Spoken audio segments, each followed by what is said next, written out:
Hello YouTube, welcome back to my channel. It's me again, Risky Boots, and I'm excited to have you here today.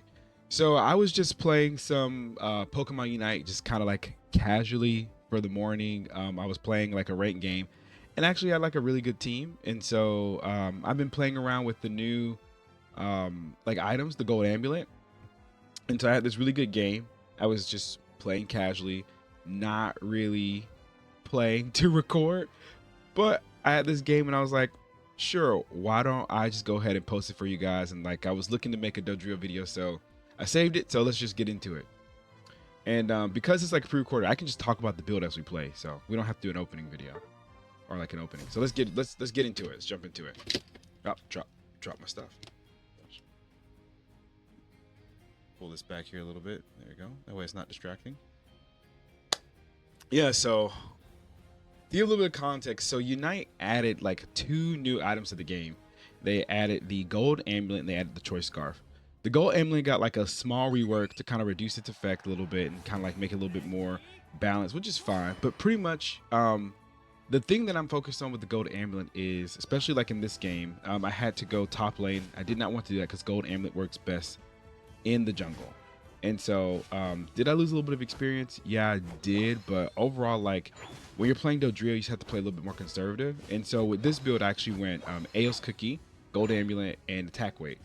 And the reason why I went that was because 1, I have not played Dodrio in a long time, and 2, my whole thing about it is I'm stacking anyway, might as well get the buff. The good thing about the amulet, which did come in handy, you'll see that here, is that the people in lane I was fighting against were was a Buzzwall, which is a pretty bad matchup for me, and also a Clefable, which is a really bad matchup. Clefable has access to not only follow me but also what is it, gravity. So I'm really nervous about being stopped and also being like, you know, cut off from zoned out from a lot of the things that I should be able to do.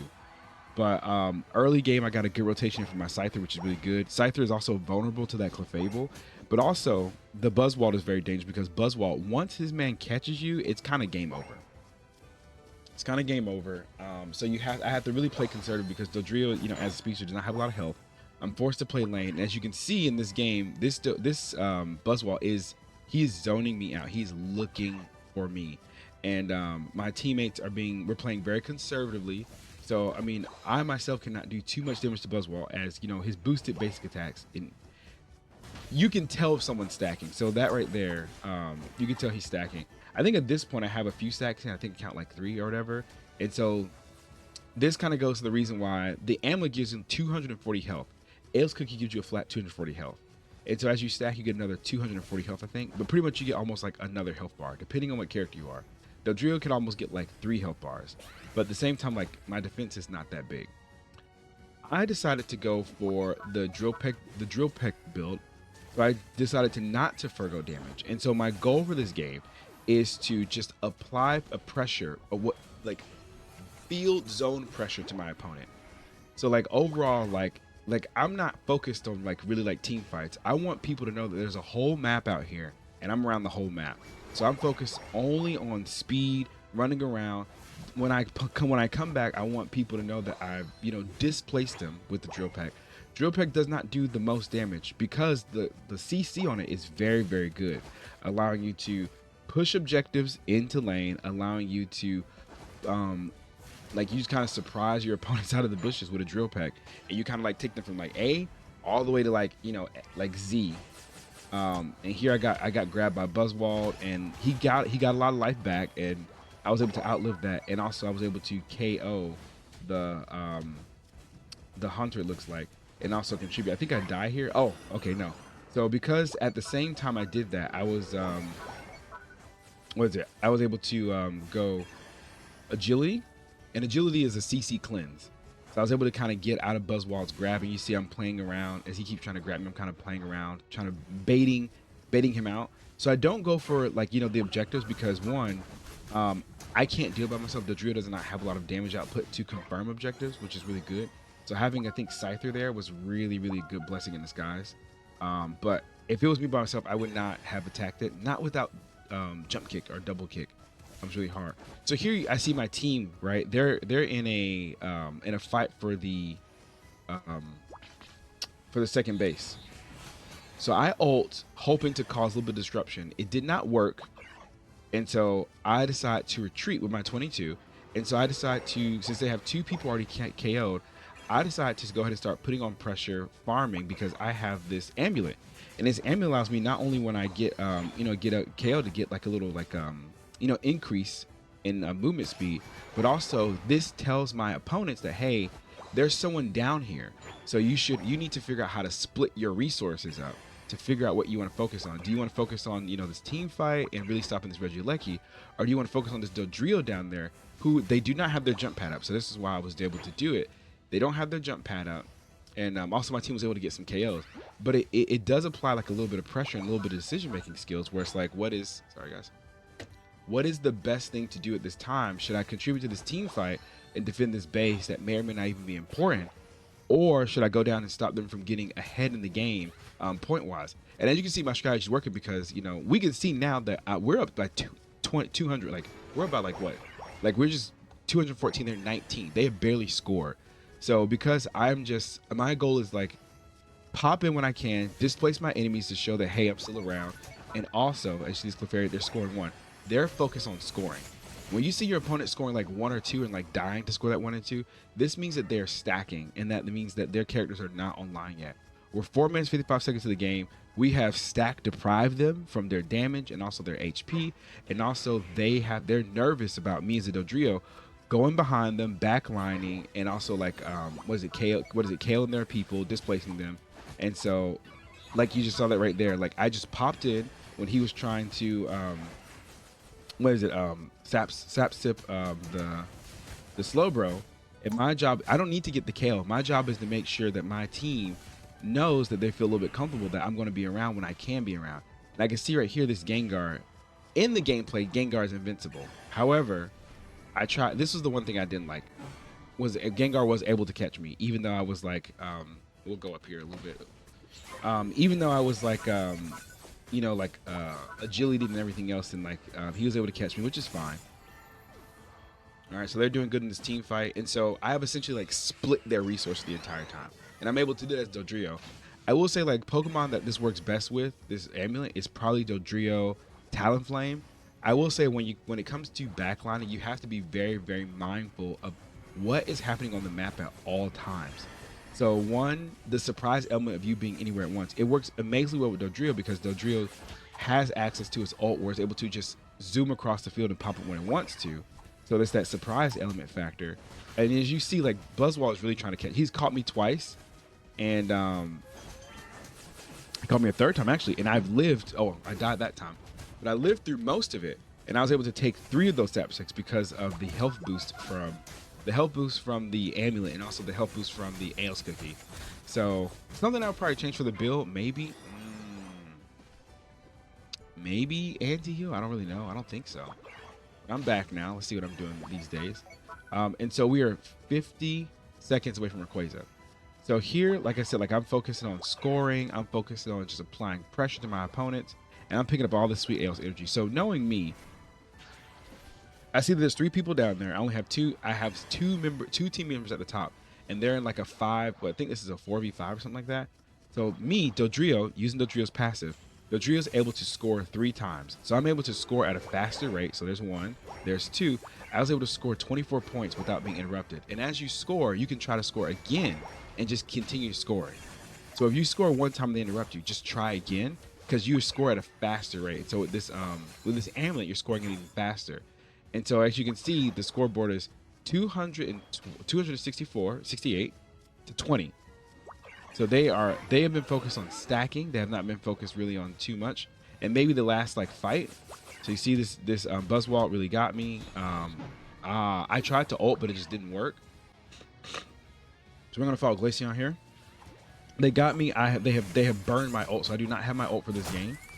But our team is applying a lot of pressure. Slowbro's doing great. Glaceon is really peeling these people down. She's doing an amazing job just with peel. Glaceon is an amazing Pokemon. I could see Choice Scarf being great on Glaceon. I may have to try that again. All right, and I'm back. We're 2 people down. It's just me by myself. They're 2 people down. It's 2-2. We have 20 seconds on our clock, and they have about 2 seconds, so they're going to come back. I catch Clefable walking alone, like she always does. But I'm not concerned about that because I want them to feel the pressure. Buzzwall pops up or whatever, and so now I can distract Buzzwall because Buzzwall I think is one of their tankier characters. But Buzzwall needs a little bit of support. He ults to try to catch me. The ult just misses. It does not work. And so me, I'm just looking for KOs. And so now I know that they're over there. So I'm looking for Gengar now. I remember my thought process. I'm like, where is Gengar? Because Gengar can really like peel out the back line. So as Gengar is like staying away from him, I'm just like, well, I have time, so why not? I can go ahead and score at a faster rate to apply this pressure. So even if we lose the Rayquaza fight, this gives us a guarantee that we're able to come back. So I scored the 100. So I score 100, and I'm able to agility back forward. My team is able to hold them off, and so at the last second, I see that I have a chance, and I steal the Rayquaza.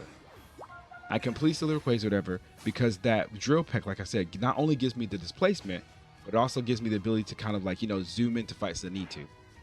Some things I wish I would have done better was I wish I would have, been more in the team fight more.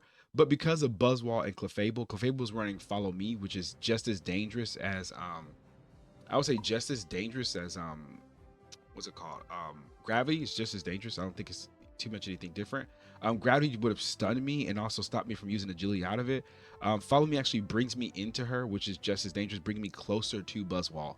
So Clefable's probably like the biggest thing. Gengar performed amazing in this game, and so did staying away from Mamoswine. Mamoswine boosted attack stun, and also he has pop-up, so I have to be careful of those things. So this was not a good matchup for Dodrio, and that's one of the problems that Dodrio actually has in a lot of these games, is that we can actually look at my damage here, is that the meta is so CC heavy and so CC focused that you really want to be very mindful, especially this is a ranked game. So I was able to pick the Pokemon I wanted to do before. And so I picked Dodrio because I just wanted to play Dodrio. I was just, doing a casual thing. And after, when your team sees that you have a Dodrio, what is it?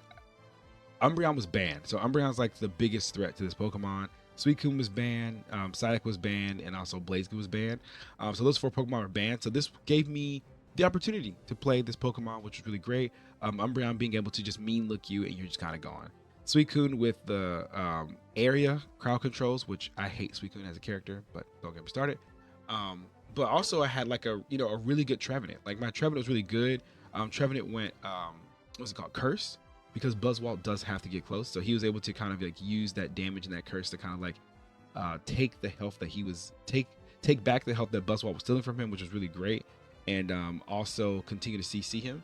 And I think he also had, let me check right here if I'm not mistaken, yeah, Horn Leech. So Horn Leech resets after Curse, so pretty much Buzzwall was in this endless loop of Curse, Horn Leech, Curse goes off for the damage, get Horn Leech immediately, and then I would come out with the Drill Peck. And so we don't need to do a lot of damage, but we just need to make sure like he's pinned up until somebody comes to help us. And so remember, I think the biggest thing about Unite, what people don't really understand, is Unite is not, MOBAs in general are not about doing damage. It is about working together as a team to do what your character does best at. And so what Dodrio does best at is using its speed to be present on the field at all times, back scoring, applying like game mechanical pressure, right? And so he is a speedster. So as a speedster, his job is to pick off the people in the back.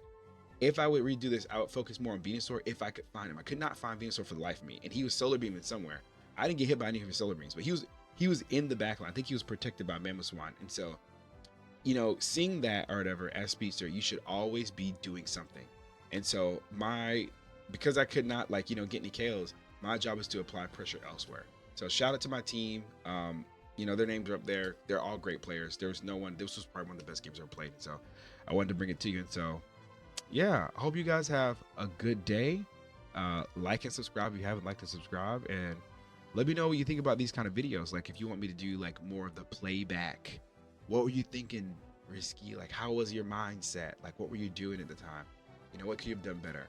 I'm not the best Unite player, but I would say that my play style is very MOBA game focused. Like I care about winning the game. I don't care about doing damage. I want to win.